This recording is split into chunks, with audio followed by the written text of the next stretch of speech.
Ayo kita bersolat. Salatullah, salamullah ala Taha Rasulillah. Salatullah, salamullah ala Yasin Habibillah.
Assalamualaikum warahmatullahi wabarakatuh.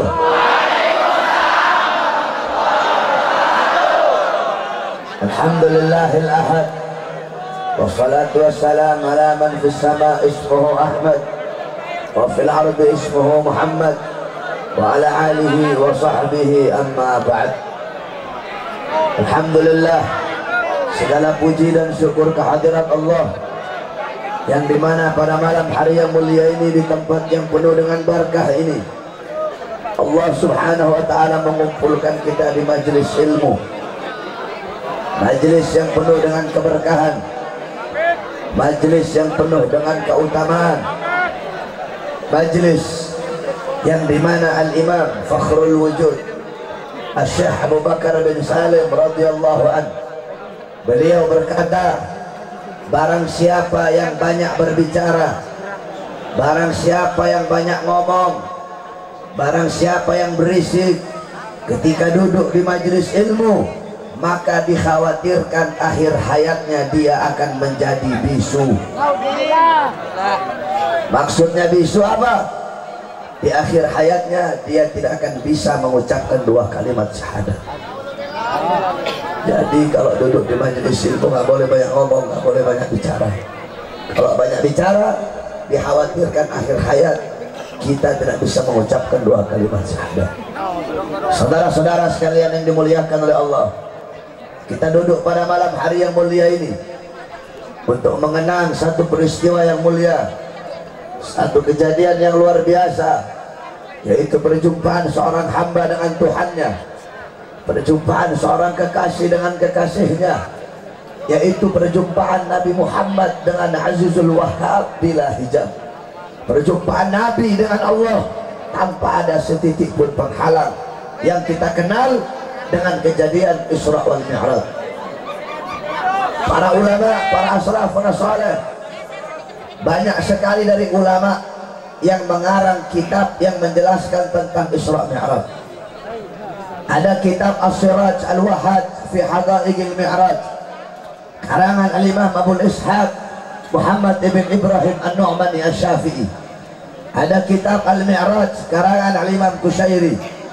Ada kitab Ar-Risalah fil Mi'raj karangan Al-Imam Abdul Hasan Ali bin Muhammad Al-Lakhmi.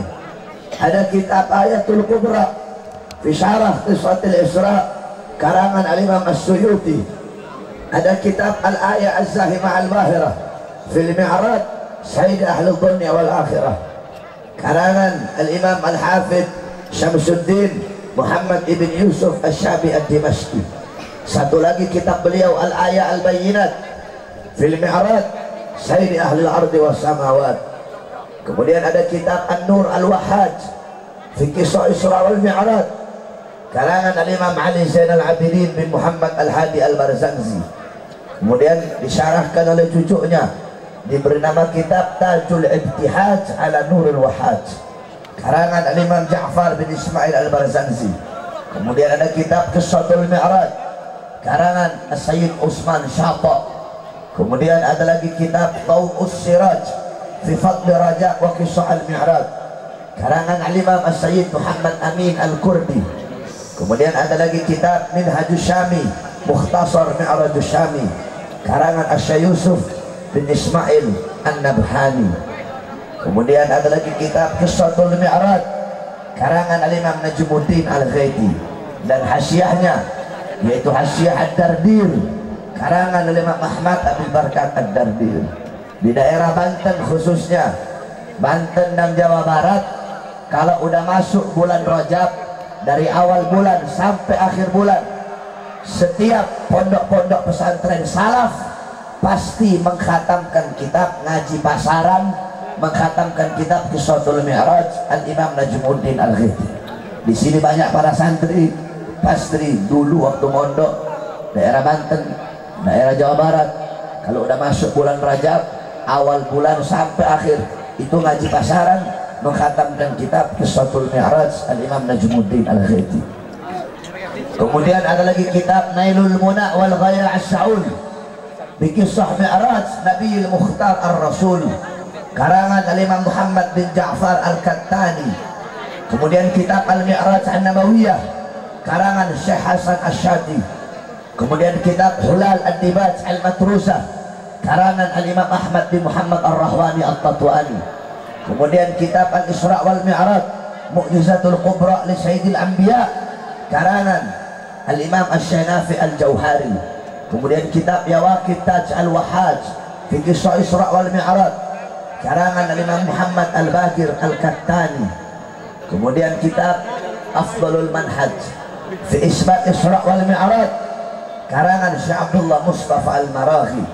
Kemudian kitab Al-Anwar Al-Bahiyah fil Mi'raj Khairil Bariyah karangan Al-Imam Abuya Al-Habib Muhammad bin Alwi Al-Maliki Al-Hasani Al-Maki.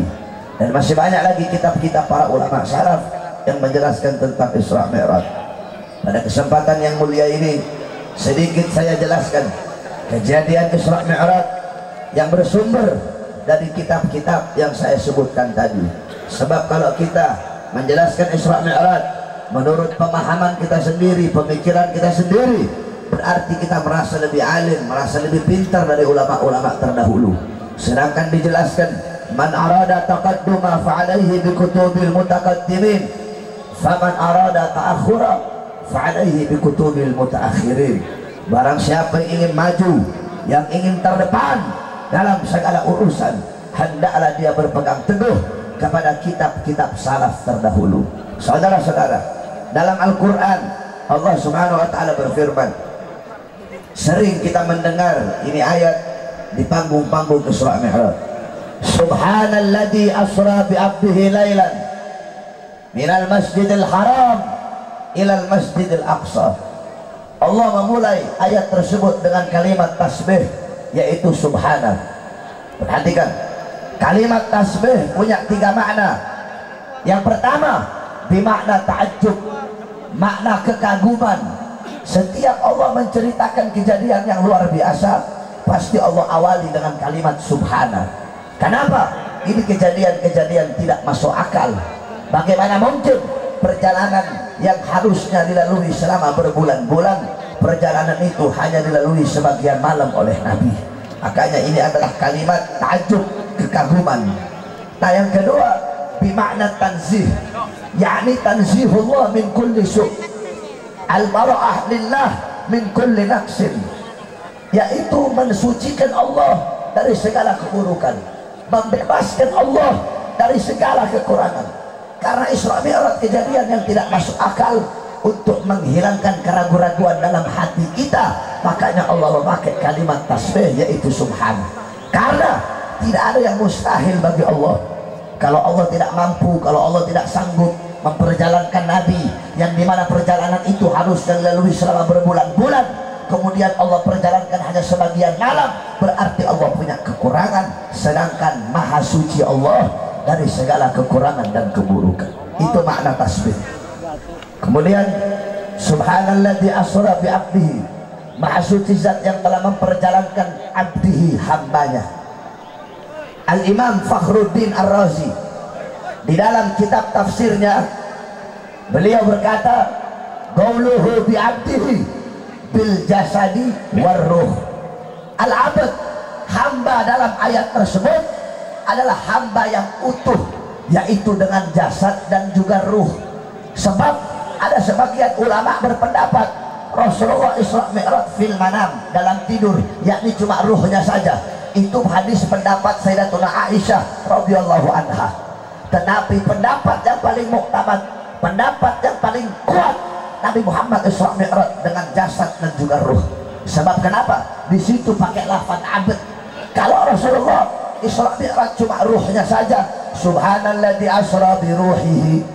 Sebaliknya, kalau Nabi Isra Mi'raj cuma jasad saja tanpa ruh, subhanalladzi asra bi mayyitihi. Karena Rasulullah Isra Mi'raj dengan jasad dan ruh, maka di situ memakai lafaz abd, bi abdihi. Nah, saudara-saudara, yaqdatan, ya perhatikan, yaqdatan, dalam keadaan sadar, dalam keadaan terjaga, jasad dan ruhnya berjumpa dengan Allah. Ketika Nabi berkata, wahai Jibril, ayo ikut denganku berjumpa dengan Allah. Apa kata Jibril? Ya Rasulullah, aku tidak kuat, aku tidak sanggup, aku akan hancur, aku akan terbakar, aku tidak bisa berjumpa langsung dengan Allah. Nabi berkata, bukankah kamu diciptakan dari cahaya? Iya, aku dari cahaya, tapi aku bukan bagian dari cahaya Allah Subhanahu wa ta'ala. Engkau Allah ciptakan dari cahaya, dan engkau adalah bagian dari cahaya Allah Subhanahu wa ta'ala. Tempat itu hanya engkau yang bisa masuk. Akhirnya masuklah Rasulullah sallallahu alaihi wasallam berjumpa dengan Allah. Kamu tahu matahari? Matahari itu tidak ada yang bisa sampai kepada sang matahari. Bumi, andaikan bumi mau sampai, hancur ini bumi. Planet-planet, andaikan mau sampai ke matahari, hancur ini planet-planet. Tidak ada yang bisa sanggup sampai ke matahari kecuali cahaya matahari itu sendiri. Ketika matahari terbit, dia mengeluarkan cahaya. Nanti ketika terbenam, cahaya itulah yang akan kembali kepada sang matahari. Nah, tidak ada yang bisa sampai kepada Allah kecuali bagian dari cahaya Allah, yaitu baginda Nabi besar Muhammad. Subhanalladzi asra bi 'abdihi lailan. Lailan isim nakirah ditandai dengan tanwin. Kalau isim ma'rifat ditandai dengan alif lam. Al-lail artinya satu malam penuh. Di situ nakirah, berarti para ulama berkata bimakna taklil fi muddatil isra. Maknanya adalah penyedikitan, pengurangan daripada waktu malam. Berarti Rasulullah Isra Mi'raj bukan satu malam penuh, hanya sebagian daripada waktu malam. Minal Masjidil Haram ilal Masjidil Aqsa, dari Masjidil Haram ke Masjidil Aqsa, dari tempat yang baik ke tempat yang baik, dari tempat yang mulia ke tempat yang mulia. Saudara-saudara, singkat cerita, turun malaikat Jibril. Malaikat Jibril turun membawa benda, membawa cawan yang terbuat dari emas, yang isinya adalah air daripada telaga Al-Kautsar. Turun Jibril, dibelah dada Rasulullah, diambil hati Nabi Muhammad, kemudian dibersihkan, kemudian disucikan. Cuma banyak para penceramah ketika mereka duduk di panggung-panggung Isra Mi'raj, Mereka berkata, dibelah dada Rasulullah, diambil hatinya Nabi, dibersihkan dari kotoran-kotoran, dibuang kotoran-kotorannya. Kalau ada ustadz atau kiai atau habib yang ngomong seperti itu, congornya ngomong, dibuang kotoran-kotoran, dibersihkan, disucikan dari kotoran, dari kesalahan, itu ustadz kiai goblok itu sebenarnya. Dibersihkan hati Nabi bukan berarti sebelumnya hati Nabi itu tidak bersih. Disucikan hati Nabi bukan berarti sebelumnya hati Nabi tidak suci. Tajdid, diperbaharui, memperbaharui. Kamu punya wudhu, terus kamu wudhu lagi. Seperti itulah pembelahan dada Nabi Muhammad. Hati Nabi udah bersih, cuma dibersihkan lagi. Saudara-saudara, jangankan hati Rasulullah, terlalu jauh berbicara tentang hati. Dalam kitab Asy-Syifa Al-Imam Qadiyat dan juga dalam kitab Al-Imam As-Suyuti dijelaskan, darahnya Nabi suci, nanahnya Nabi suci, kotorannya Nabi suci, air kencingnya Nabi suci, apalagi hati baginda Nabi besar Muhammad. Ketika perang Uhud, Malik ibn Sinan pernah pipi darah, pipinya Nabi berdarah, dikecup oleh Malik ibn Sinan. Kata Nabi, muntahkan, ditelan itu darah. Apa kata Nabi? Kalau kalian ingin lihat penghuni sorga, lihatlah Malik ibn Sinan. Abdullah ibn Zubair, waktu Nabi habis hijamah, waktu Nabi habis bekam, darahnya dikasih. Ya Abdullah bin Zubair, buang di tempat yang tidak dilihat oleh orang. Pergi Abdullah bin Zubair, dia lihat kanan kiri nggak ada orang, dia minum darah Nabi Muhammad. Dia kembali, ya Rasulullah, sudah aku buang. Di mana? Di tempat yang tidak dilihat oleh manusia. Di mana? Di dalam perut ya Rasulullah. Siapa yang mau lihat dalam perut ya Rasulullah? Apa kata Rasulullah? Haram jasadmu disentuh api neraka. Ummu Aiman, Ummu Aiman, Nabi itu punya wadah, wadah yang khusus buang air kecil. Jadi sebelum Nabi tidur, beliau buang air kecil, lalu beliau letakkan. Satu waktu beliau lupa membuang. Ketika beliau bangun tidur, beliau bilang, wahai Ummu Aiman, buang wadah, buang isi daripada wadah tersebut. Kata Ummu Aiman, wadah yang mana ya Rasulullah? Itu yang itu. Sudah aku minum ya Rasulullah. Kata Rasul, kenapa kamu minum Ummu Aiman? Itu air kencingku. Apa kata Ummu Aiman? Ya Rasulullah, demi Allah, aku tidak pernah merasakan air yang lebih segar dari ini ya Rasulullah. Emang air kencingnya Sukmawati?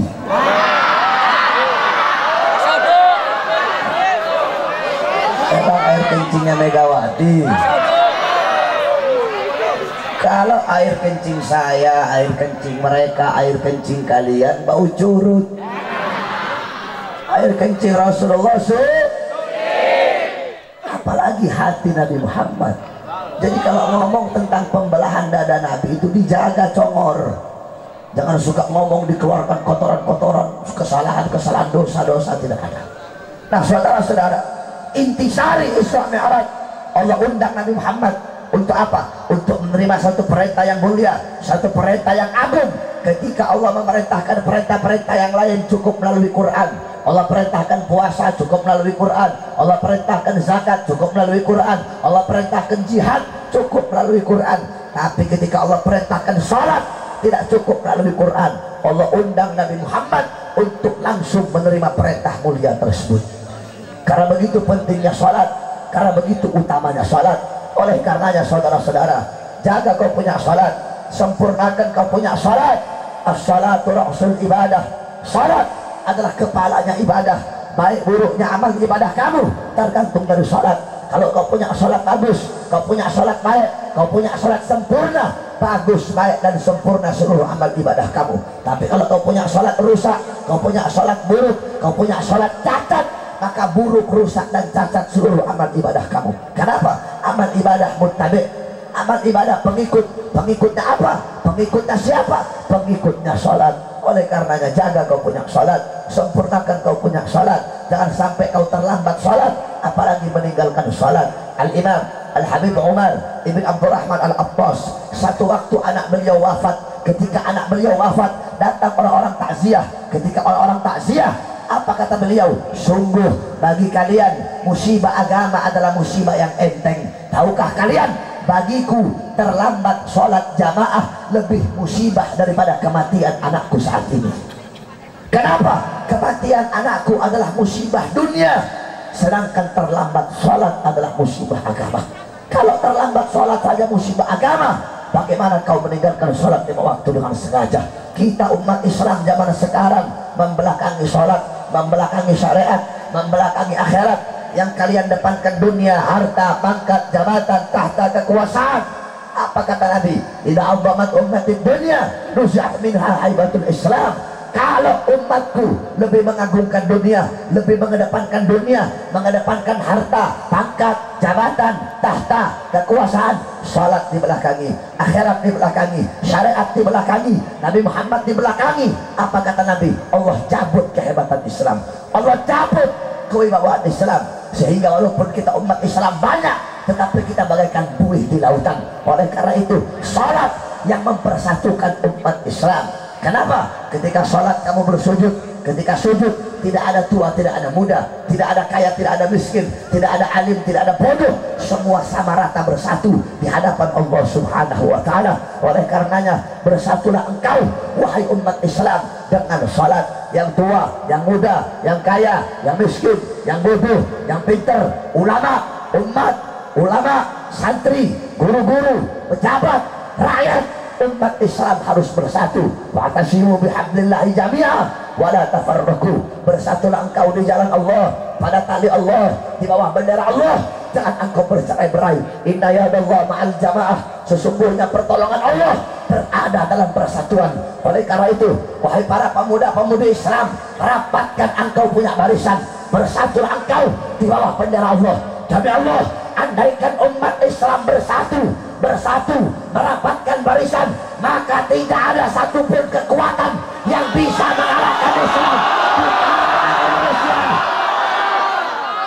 Kalau umat Islam bersatu, tidak ada kekuatan yang bisa mengalahkan umat Islam di Indonesia. Oleh karenanya, saudara-saudara, seperti tahun kemarin, 1 tahun yang lalu, kita umat Islam disatukan dengan Al-Quran. Betul? Ketika Ahok menghina Al-Quran, ketika Ahok menistakan Al-Quran, maka seluruh umat Islam, santri-santri, ormas-ormas Islam, laskar, pendekar, jawara, semua elemen-elemen umat Islam, perwakilan dari berbagai daerah, dari Sabang sampai Merauke, kita putihkan kemarin Jakarta yang dihadiri jutaan umat Islam di bawah bendera aksi bela Islam yang dipimpin oleh Habib Muhammad Rizik bin Hussein bin Syihab. Saudara-saudara, jikalau tahun kemarin kita umat Islam disatukan dengan Al-Quran yang dihina oleh Ahok, disatukan oleh Al-Quran yang dihina oleh Ahok, maka tahun sekarang kita umat Islam akan disatukan kembali dengan cadar dan azam yang telah dihina oleh Tapi Betina Sukmawati. Si babi Ahok belum keluar dari penjara, si penista agama Ahok belum bebas dari penjara, sudah muncul babi betina yang baru, saudara-saudara. Siapa babi betina? Siapa babi betina? Siapa penista azan? Siapa penista cadar? Dia berkata, aku tidak tahu syariat Islam. Goblok. Aku tidak tahu syariat Islam. Yang aku tahu sari konde lebih indah dari cadarmu. Aku tidak tahu syariat Islam. Yang aku tahu suara kidung lebih indah dari lantunan azanmu. Jawab yang keras, kacau tidak? Kacau tidak? Bangsat tidak? Biadab tidak? Bejat tidak? Bajingan apa bukan? Bajingan apa bukan? Lawan apa biarkan? Lawan apa biarkan? Lawan apa biarkan? Hei Sukmawati biadab, hei Sukmawati bajingan, hei Sukmawati goblok, jaga kau punya mulut. Kalau engkau tidak tahu tentang syariat Islam, lebih baik engkau diam. Betul? Qulu khairan aw yasmut. Berkatalah sesuatu yang baik atau diam. Kalau kamu tidak tahu syariat Islam, lebih baik kamu diam. Bukan malah kamu berpuisi yang isinya menghina syariat, menghina cadar, dan menghina azan. Saudara-saudara, dia ini gak ada beda sama kakaknya si Pak Banteng. Apa kata Megawati? Megawati pernah berkata, ini Indonesia bukan negara Islam. Jadi mereka berdua ini ingin memisahkan Islam dan Indonesia, betul? Mereka ingin membenturkan antara adat dan syariat, betul? Mereka ingin mengadu domba antara budaya dan ajaran Islam, betul?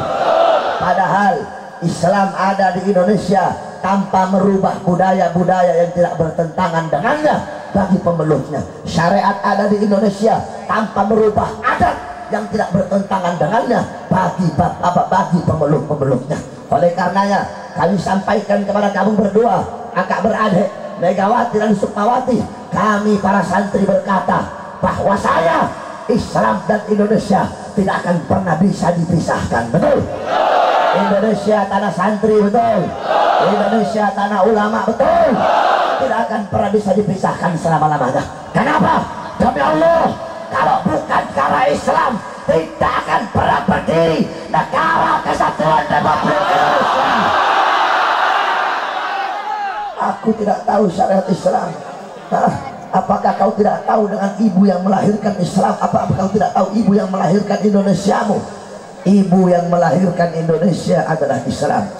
Indonesia lahir dari rahim Islam. Jawab yang keras, siapa ibu Indonesia? Siapa ibu yang melahirkan Indonesia? Indonesia lahir dari rahim apa? Indonesia lahir dari rahim apa? Tahu Sukmawati yang begini giginya itu?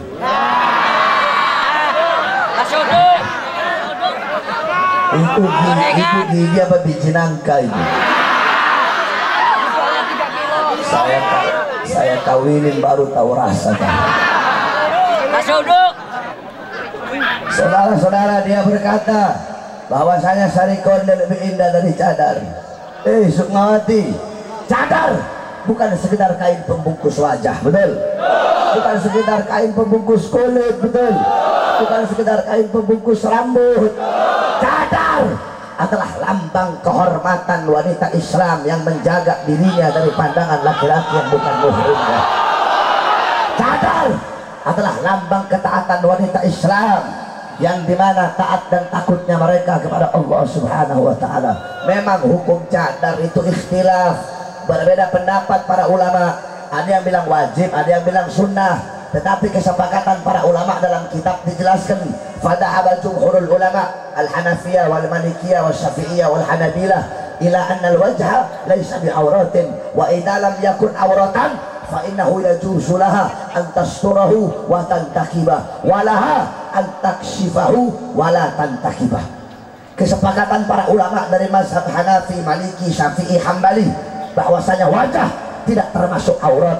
Karena wajah bukan aurat, maka diperbolehkan untuk menutupnya, diperbolehkan juga untuk memakai niqab, pakai cadar. Karena wajah bukan aurat, boleh juga untuk membukanya dan boleh juga untuk tidak bercadar. Bahkan ada ustadz, ada kiai besar yang ngomong bahwasanya cadar adalah budaya Arab, cadar adalah adat Arab. Kalau ada ulama yang ngomong cadar budaya Arab, ulama goblok. Bawa itu ulama depan saya bukakan kitab di depan congornya dia, saudara-saudara. Kamu buka kitab An-Nida li Jinsil Latif. Dalam kitab An-Nida li Jinsil Latif dijelaskan bahwasanya wanita Arab jahiliyah itu mereka nggak pernah bercadar, nggak pernah pakai cadar. Mereka suka dandan, suka mempercantik diri, suka mempertontonkan kecantikan. Sehingga datanglah Islam, datanglah Quran, datang syariat, datang Nabi Muhammad, datang akhlak, datang adab untuk merubah itu semua. Sehingga wanita-wanita kami, mereka berpakaian hitam-hitam bagaikan burung gagak. Burung gagak dari ujung paruh sampai ujung kaki hitam. Wanita-wanita kami, mereka berpakaian dari ujung rambut sampai ujung kaki tidak kelihatan. Bahkan cadar yang mereka pakai tidak kelihatan mata. Tidak satu pun anggota tubuh mereka yang terlihat. Itu bukan budaya Arab, itu bukan adat Arab, tetapi itu adalah syariat baginda Nabi besar Muhammad. Perempuan, makanya kalian perempuan yang pakai cadar jangan malu dengan cadar kalian. Walaupun kalian dihina, walaupun kalian diasingkan, walaupun kalian dicaci maki, perempuan pakai cadar diejek ninja, ninja, ninja. Saudara-saudara, kalau perempuan pakai cadar dibilang ninja, besok-besok kamu ketemu perempuan yang buka aurat, perempuan yang pakai rok mini, panggil mereka Tarzan. Panggil apa? Panggil apa? Perempuan pakai cadar, pakai hijab dibilang nggak gaul, nggak modern. Yang kelihatan teteknya itu yang modern, yang kelihatan keteknya itu yang modern, yang semakin terbuka itu yang modern. Oh, jadi yang menjadi ukuran modern atau tidak perempuan itu telanjang, buka-bukaan yang menjadi ukuran modern atau tidak. Saudara-saudara, andaikan jikalau yang menjadi ukuran modern atau tidaknya perempuan itu adalah telanjang, maka wanita zaman purba lebih modern dari wanita zaman sekarang. Kenapa? Zaman purba wanitanya telanjang, betul? Jikalau telanjang yang menjadi ukuran modern atau tidaknya perempuan, berarti binatang lebih modern dari perempuan zaman sekarang. Kenapa? Binatang telanjang, betul? Oleh karenanya jangan pernah kalian malu. Walaupun kalian diasingkan, beruntung kamu menjadi orang-orang yang asing, karena Islam awalnya asing dan akan kembali kepada asing. Makanya cuma kalian wanita-wanita yang bercadar, kalau mau pakai cadar selama-lamanya, jangan kayak warung, buka tutup, buka tutup, buka tutup. Akhirnya apa? Siang pakai, malam tutup, malam pakai, siang buka, siang tutup, malam buka. Akhirnya orang-orang munafik, nanti yang disalahin cadarnya, bukan orangnya. Oleh karena itu pakai cadar terus-terus. Jangan buka tutup kayak warung. Begitu juga perempuan pakai jilbab ini. Ini perempuan pakai jilbab. Kamu mau ikut artis-artis itu ya? Artis kalau umroh pakai jilbab, kalau umroh pakai cadar, nanti keluar umroh pakai rok mini. Mereka yang kamu ikut, nah, pakai hijab buka tutup kayak warung. Itu yang pertama. Yang kedua, si Sukmawati biadab. Dia berkata bahwasanya suara kidung lebih indah dari lantunan azan. Kacau tidak? Kurang ajar tidak? Hei Sukmawati, ketahuilah olehmu bahwasanya azan bukan sembarang seruan, bukan sembarang panggilan. Azan seruan Allah, panggilan Allah bagi hamba-hambanya untuk kembali kepadanya, untuk bersujud, untuk bertekuk lutut di hadapannya. Untuk apa? Untuk memasrahkan, menyerahkan jiwa dan raga serta meninggalkan urusan dunia untuk bersegera menghadapnya. Di dalam lantunan azan terdengar lafaz Allahu Akbar, Allahu Akbar, Allahu Akbar, Allahu Akbar. Itu lafaz takbir, itu lafaz Allahu Akbar. Demi Allah, demi Allah, tidak ada kalimat yang bisa membakar semangat para pejuang-pejuang kemerdekaan untuk mengusir para penjajah dari tanah Indonesia. Kalimat apa yang diteriakkan oleh Bung Tomo, yang diteriakkan oleh Imam Bonjol, yang diteriakkan oleh Pangeran Diponegoro, yang diteriakkan oleh Jenderal Besar Sudirman, yang diteriakkan oleh pendiri Nahdlatul Ulama Ki Haji Hasyim Asy'ari. Kalimat apa yang diteriakkan oleh para ulama, oleh para santri? Waktu itu belum ada tentara, belum ada polisi, belum ada partai, belum ada DPR. Yang ada para ulama, para santri, para pahlawan. Mereka berjuang, bermandikan darah, bermandikan air mata, bermandikan keringat. Mereka mengangkat pedang, mereka mengangkat bambu runcing. Tidak ada kalimat yang membakar semangat mereka, sehingga gerbang kemerdekaan Indonesia bisa terbuka selain daripada kalimat Allah. Kalimat Allahu Akbar yang membakar semangat para pejuang untuk mengusir para penjajah. Betul? Oleh karenanya kami umat Islam, kami sampaikan kepada kepolisian, segera tangkap dan penjarakan Sukmawati. Betul? Jangan kalian polisi bisanya nangkap ulama aja. Ustadz, Kiai, Habib mengkritik pemerintah ditangkap, cepat ditangkap. Giliran penista agama nunggu demo berkali-kali baru ditangkap. Saya tanya, adil tidak? Adil tidak? Giliran Sukmawati laporkan Habib Rizik atas dugaan penghinaan Pancasila, apa kata Bareskrim Polri? Segera kami tindak lanjuti. Giliran kemarin kita laporkan Sukmawati, apa kata Bareskrim Polri? Kedepankan musyawarah. Saya tanya, adil tidak? Adil tidak? Giliran kita 411 demo depan istana, lewat maghrib ditembak dengan gas air mata secara membabi buta. Sedangkan giliran pendukung Ahok demo sampai jam 12 malam tidak ditembak dengan gas air mata. Adil tidak? Adil tidak? Kalau berani jangan pakai senjata, betul? Kalau berani jangan pakai gas air mata, betul? Lepas senjata, lepas gas air mata, satu-satu lawan santri.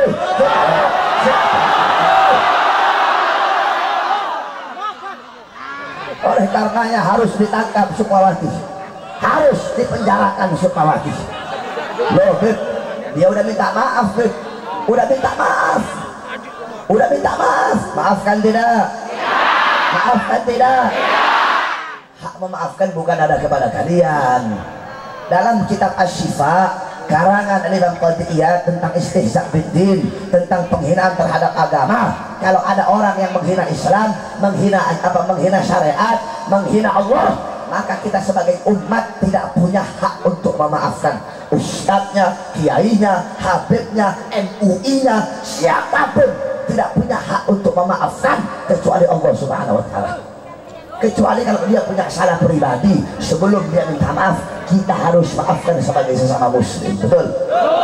Yang dia hina ajaran Allah, syariat Allah, kita tidak punya hak untuk memaafkan dia. Dan jikalau sekedar dengan minta maaf saja tanpa dipenjara, tanpa dihukum, dibebaskan, cukup dengan minta maaf, besok-besok akan lahir ribuan Sukmawati yang lain yang bisa dengan gampang menistakan ajaran Islam, betul? Oleh karena tangkap dan penjarakan Sukmawati.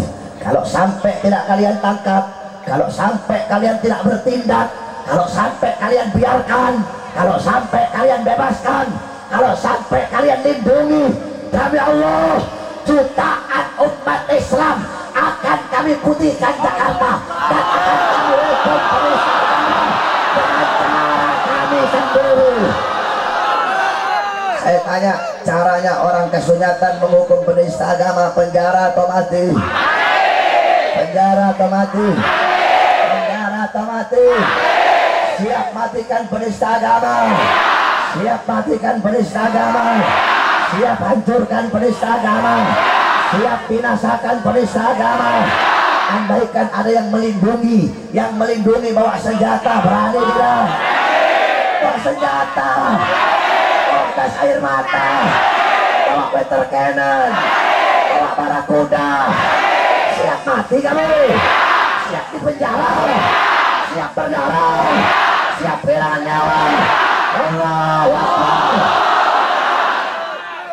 Oleh karenanya saudara-saudara sekalian yang dimuliakan oleh Allah, kita Islam agama yang damai, betul? Agama yang lembut, betul? Agama yang sopan, betul? Agama yang santun, betul? Apa kata Nabi? Masalul mu'min kamatsalin nakhlah. Perumpamaan orang mukmin bagaikan lebah. Lebah di sini bahasanya apa? Perumpamaan orang mukmin bagaikan tawon. Ida akalat thayyibah. Itu tawon, kalau dia makan sesuatu yang baik. Dia pergi ke bunga-bunga menghisap sari bunga. Dan apabila dia mengeluarkan sesuatu, juga mengeluarkan sesuatu yang baik. Apa yang dikeluarkan oleh tawon? Madu. Dia keluarkan madu yang menjadi obat bagi orang-orang yang meminumnya. Wa idza waqa'at ala udis syajarah, kalau dia hinggap di dahan, di ranting suatu pohon, maka dia tidak akan mematahkan ranting tersebut. Jadi kemana-mana bawa kebagusan, bawa kebaikan, bawa kedamaian. Begitu juga kita umat Islam yang masuk sesuatu yang baik, betul? Makanan yang baik, ilmu yang baik, nasihat yang baik, petunjuk yang baik, yang keluar kata-kata yang baik, kata-kata yang sopan, kata-kata yang santun, kata-kata yang lemah, kata-kata yang lembut. Loh, Beb, Habib bilang yang keluar kata-kata sopan, kata-kata santun, kata-kata bijak, kata-kata baik. Tapi tadi yang keluar dari mulut Habib babi, betina, binatang, setan, biadab, bangsat. Saudara-saudara, saya Bahar bin Smith akan saya hinakan, akan saya nistakan, akan saya caci maki, akan saya permalukan siapapun yang menistakan ajaran Islam. Tidak pernah keluar keluar dari mulut saya kata-kata bangsat untuk orang yang tidak bersalah. Tidak pernah. Kata-kata bangsat, binatang, bajingan, kata-kata kotor dari mulut saya akan saya keluarkan untuk para penista agama, untuk orang-orang kafir yang menghina Islam, melawan Islam, merusak Islam, atau orang-orang munafik yang depan Islam beda, depan orang kafir beda, yang merusak agama, akan saya caci maki mereka sampai busuk saya punya lidah, saudara-saudara. Oleh karena itu Islam sukses keluar sesuatu yang baik, kemana-mana bawa kebaikan, sama seperti lebah, tidak mau kerusakan, tidak mau perang. Tapi yang harus kamu ingat, ini lebah tawon. Jangan coba-coba kamu ganggu itu tawon, betul? Kalau kamu ganggu itu tawon sampai ke liang lahat, maka dikejar kamu sama itu tawon, betul? Begitu juga kita umat Islam damai, sopan, santun, lemah, lembut. Tapi kalau kalian ganggu akidah kami, kalian obok-obok akidah kami, kalian hinakan ajaran kami, kalian nistakan Al-Quran kami, kalian hinakan kami punya ajaran, kalian nistakan kami punya akidah, kalian nistakan kami punya azan, kalian nodai kami punya Quran, maka demi Allah kami umat Islam akan terjun ke medan perang sampai ke depan. Saya tanya orang kasunyatan, kalau ulama bilang perang jangan, ulama bilang lawan jangan, ulama bilang perang jangan, ulama bilang lawan jangan. Siap taat komando ulama, siap taat komando habaib, siap taat komando kiai. Allahu Akbar. Wasiat saya yang terakhir kepada para pemuda-pemudi Islam, wahai para pemuda-pemudi Islam, jadilah engkau pemuda-pemudi yang selalu menyampaikan kebenaran. Jangan pernah engkau takut kepada siapapun. Lawanlah kezaliman. Nasib bangsa, nasib Indonesia ke depan berada di tangan kalian, orang-orang anak-anak muda yang berada di hadapan saya. Subhanul yawm rijalul qad.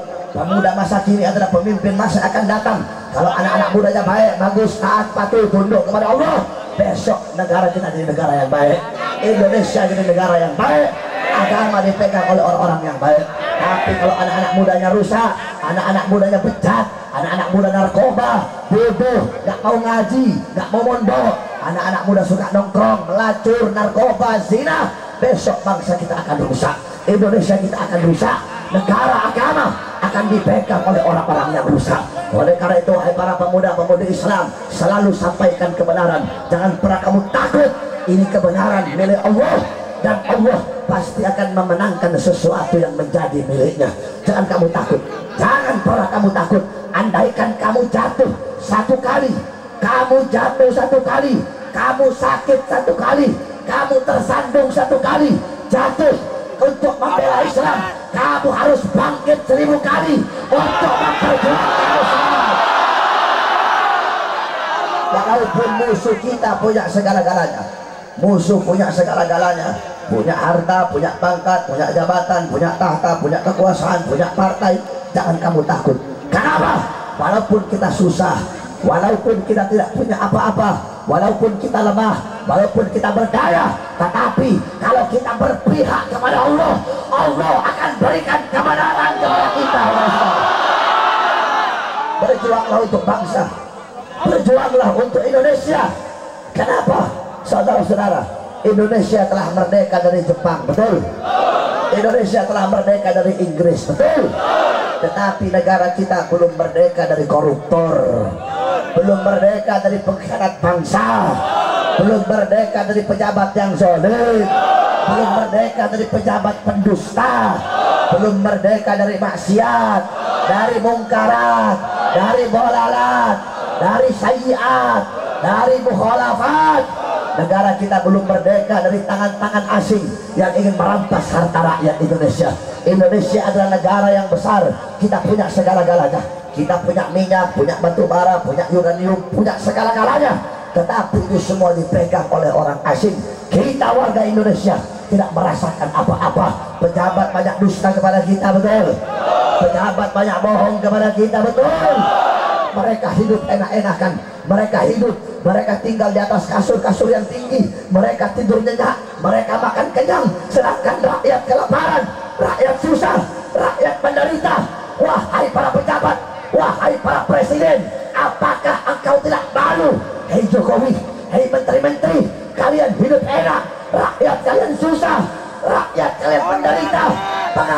semakin banyak, BBM naik, listrik naik, sembako naik. Apakah kalian ingin membunuh rakyat secara pelan-pelan? Takut kalian kepada Allah Subhanahu wa Ta'ala. Jangan kalian anggap remeh kekuatan pemuda-pemudi Islam. Kami tidak pernah takut dengan siapapun. Kami bukan melawan pemerintah, tetapi yang kami lawan adalah kezaliman yang dijalankan oleh pemerintah. Oleh karena itu, para pemuda-pemudi Islam, sampaikan kepada Indonesia kita, sampaikan kepada merah putih kita, sampaikan kepada Garuda kita. Wahai Indonesiaku, wahai merah putihku, wahai Garudaku, terbanglah engkau meninggi di tempat yang tinggi.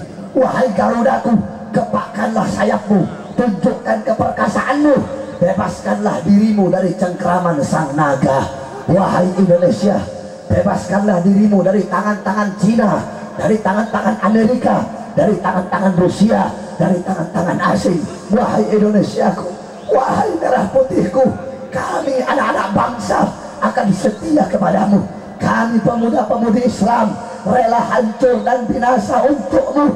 Wahai Indonesiaku, wahai merah putihku, andaikan ada negara-negara asing yang ingin merusakmu. Wahai Indonesiaku, andaikan Amerika, China, Rusia, siapapun yang ingin merampas kedaulatanmu, ingin menghancurkanmu, ingin merampas harta rakyatmu, ingin memiskinkanmu, ingin merampas hartamu, ingin memporak-porandakanmu, ingin menyerangmu. Wahai Indonesiaku, demi Allah, kami santri-santri yang pakai sarung berada di barisan paling depan. Kami Indonesia merdeka, merdeka, merdeka. Allahu Akbar, Allahu Akbar. Siap hancur di Indonesia, siap binasa di Indonesia, siap berdarah di Indonesia. Allahu Akbar. Yang terakhir sebelum saya tutup, saya kalau habis ceramah itu biasa besoknya panitia dipanggil sama polisi. Nah, makanya malam hari ini saya minta kepada kepolisian, kalau kalian mau teror, kalau kalian mau ancam, kalau kalian mau tangkap, kalau kalian mau penjarakan, jangan teror, jangan teror, jangan ancam, jangan tangkap panitia. Kalau kalian mau teror, kalian mau ancam, kalian mau penjarakan, teror, ancam dan penjarakan saya. Saya tanggung jawab dunia akhirat atas apa-apa yang telah saya sampaikan. Saudara-saudara, kebanyakan sebab sekarang saya kalau mau ceramah itu polisi datang ngasih ke panitia, ini Habib Bahar nggak boleh head speech, nggak boleh bahas politik, nggak boleh nyinggung pemerintah, nggak boleh radikal, nggak boleh intoleran. Ya Allah, kalau begitu suruh polisinya aja yang ceramah dengan saya. Karena kalau mau tangkap saya, kalau mau penjarakan saya, kalau perlu jangan tunggu besok, pulang dari sini tangkap saya tanggung jawab dunia akhirat. Tidak ada beda bagi kami ditangkap kemarin, hari ini atau esok hari. Tidak ada beda bagi kami mati kemarin, mati sekarang atau mati esok hari. Makanya saya wasiatkan sama kamu semua, pemuda-pemudi Kasunyatan, pemuda-pemudi Serang, apabila suatu saat nanti kami ditangkap, apabila suatu saat nanti kami dibunuh, apabila suatu saat nanti kami dipenjara, apabila suatu saat kami diculik, apabila suatu saat nanti kami diracun, kami dibunuh, maka demi Allah jangan pernah kalian padamkan api perjuangan. Kalau kami dibunuh, jangan pernah kalian padamkan api perjuangan yang telah kami nyalakan. Saya tanya semuanya, siap terus berjuang, siap terus bela Islam, siap terus bela Quran. Allahu Akbar, Allahu Akbar. Yang terakhir, saudara-saudara, saya bulan Ramadan buka pesantren kilat selama 20 hari, mengkhatamkan 25 kitab. Kitab-kitabnya itu kitab-kitab habaib yang jarang kalian baca. Jadi kalau ada yang mau ikut taklim gratis, nggak bayar. Cuma beli kitab-kitabnya aja, 25 kitab selama 20 hari. Itu kami hatamkan. Nah, gratis, nggak bayar. Selama saya makan, santri makan. Kalau saya nggak makan, ya sama bareng-bareng santri nggak makan. Kemudian terakhir, sebelum saya tutup, saya harapkan kepada hadirin untuk mengeluarkan hartanya di jalan Allah untuk pembangunan pondok pesantren kami, karena kami bangun pondok haram jada terima bantuan dari pemerintah. Saudara-saudara, kami tidak terima bantuan dari pemerintah. Oleh karenanya kami harapkan bantuan kepada seluruh hadirin yang hadir. Jangan ada yang berdiri, duduk kecuali yang di pojok-pojok, biarin aja, itu udah terlanjur. Nanti sorbannya digelar semua dari ujung-ujung sampai belakang sana, sambil kita bersalawat kepada Rasulullah. Siap bersalawat? Siap keraskan suara? Semuanya salatullah salam